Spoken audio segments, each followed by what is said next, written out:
Haleluya, shalom saudaraku. Dalam perjalanan hidup ini, kita mungkin mengalami rasa kecil hati ketika melihat orang jahat tampaknya hidup dengan kemewahan yang melimpah. Terkadang kita merasa bahwa Allah tidak adil terhadap kita, atau bahkan kita sempat tergoda untuk mengikuti jalan-jalan yang jahat. Namun, apakah hidup sesederhana itu, saudara yang terkasih? Ayub dalam kebijaksanaannya mengakui bahwa keberhasilan sementara orang jahat mungkin terlihat menjanjikan.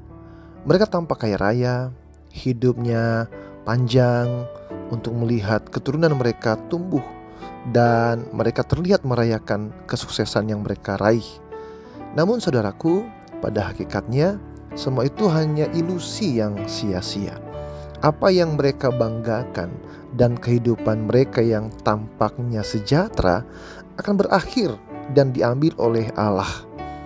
Allah mengetahui setiap langkah manusia dan tidak ada yang tersembunyi dari penglihatan dan pengetahuannya.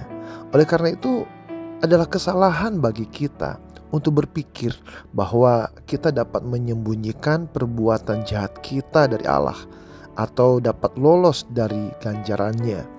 Galatia 6 ayat 7 berkata begini, "Jangan sesat, Allah tidak membiarkan dirinya dipermainkan, karena apa yang ditabur orang, itu juga yang akan dituainya." Nah, saudaraku yang dikasihi oleh Tuhan, Allah itu adalah Allah Maha Kuasa, Maha Tahu, dan Maha Kasih. Dia memperhatikan setiap tindakan yang kita lakukan. Oleh karena itu, mari kita fokus dalam melakukan kehendak Allah dalam hidup kita.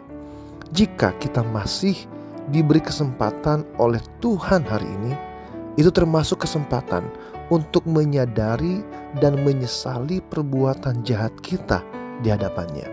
Maka manfaatkanlah kesempatan itu.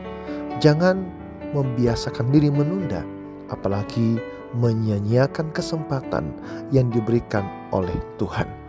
2 Korintus 6 ayat 2 berkata begini, "Sebab Allah berfirman, pada waktu aku berkenan, aku akan mendengarkan engkau, dan pada hari aku menyelamatkan, aku akan menolong engkau." Sesungguhnya waktu ini adalah waktu perkenanan itu. Sesungguhnya hari ini adalah hari penyelamatan itu. Jadi saudaraku yang dikasihi oleh Tuhan Yesus Kristus, mari kita hidup dengan kesadaran bahwa Tuhan melihat segala tindakan dan hati kita. Mari kita bertobat dari perbuatan jahat kita, memohon pengampunannya, dan berusaha melakukan kehendak Tuhan di dalam segala hal. Ketika kita hidup dengan ketaatan dan rendah hati di hadapan Tuhan, kita akan menikmati kehidupan yang sesungguhnya penuh dengan berkat dan kasih Tuhan. Saudaraku yang terkasih dalam Tuhan, jangan tergoda oleh ilusi keberhasilan sementara dari hidup orang jahat. Percayalah bahwa Allah adalah Tuhan yang adil dan penuh kasih.